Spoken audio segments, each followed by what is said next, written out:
As an activist investor yourself, what do you make of this? Well, I mean, it's hard to say. I think that I believe that Elon Musk's critique is that social media companies need to be better managed. That's something we've been saying for years. They need better governance. But it's so interesting because I don't see Elon Musk as, a golden child of good governance. Even if you just look at Tesla, where he inhabited the role of CEO and chairman originally, that was bad governance 101. Tesla's struggled with allegations of racial discrimination. They could certainly look to improve the diversity of their board. And in fact, Musk has gotten in trouble on Twitter before with the Securities and Exchange Commission, the SEC, for saying that funding was secured to take Tesla public when it wasn't. Was that free speech or was that a regulatory violation? But as part of the SEC settlement, he actually had to step down as chair of Tesla's board. Again, we don't think he should have been in both roles anyway.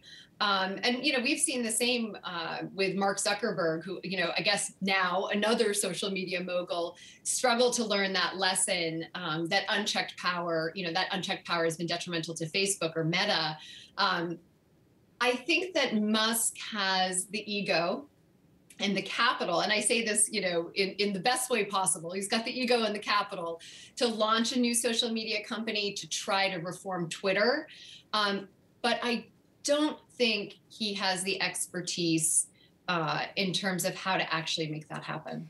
Interesting. Well, you brought up the funding secured tweet, which sent shares of Tesla up. He can tweet about Doge or Bitcoin and then sell a bunch of it tomorrow. He could turn around and just sell this Twitter stake, and he would have made a lot of money in a single day. Is there something wrong with that? Yeah, because that sounds like manipulation, not free speech. And I guess the big question mark is, what are Musk's intentions for Twitter? Based on his tweet, it appears that Musk's beef with Twitter is free speech. But what is really needed is upholding free speech while dealing with the rampant manipulation of social media platforms. And it's not just saying, oh, I like this stock or I don't, or making jokes and, playing games like that. It's the misinformation, the disinformation, the likes of which we've seen from Russia, voter suppression. It's racism, sexism, abuse along those lines, violence. Think about the mass killings in El Paso, Christchurch, New Zealand, not to mention the insurrection on our capital. And all of those issues need to be dealt with in a mosaic.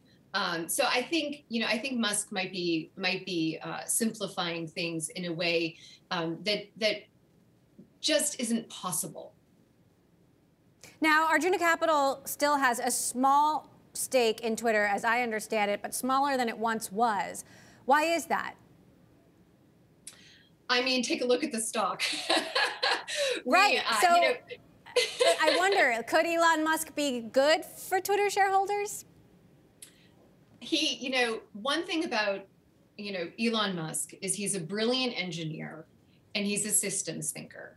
But I don't think he's a human or civil rights expert, which is really what's needed. So if you look at Silicon Valley, they continue to fall over their shoelaces, figuring out how to deal with all of the issues I just mentioned, this huge mosaic.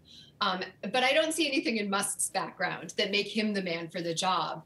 I would like, however, to see Musk support stronger governance at Twitter as now an outsized shareholder.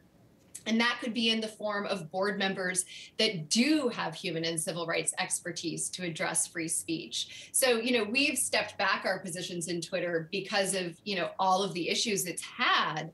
But, we do still own some Twitter, and we actually have a proposal going to a vote on May 25th asking Twitter to add board members with human and civil rights expertise. That gets exactly to Musk's point. Interesting. On free speech. That's what it's about. So maybe the best outcome is that Musk can throw his weight behind that proposal and support Now, some efforts to improve Twitter's board.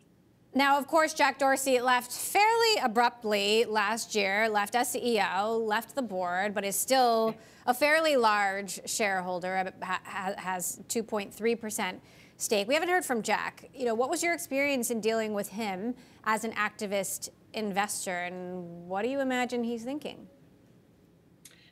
I think it's a tough job, right? And it was tough for Jack Dorsey, who was also splitting his time. I think he was a well-intentioned individual that tried to do the right things at Twitter, and took some steps to do that. And of course, because it's such a huge mosaic, you're going to get criticism from both sides. I think it was the right choice for him to step down and, have the new CEO, have this be his full-time job.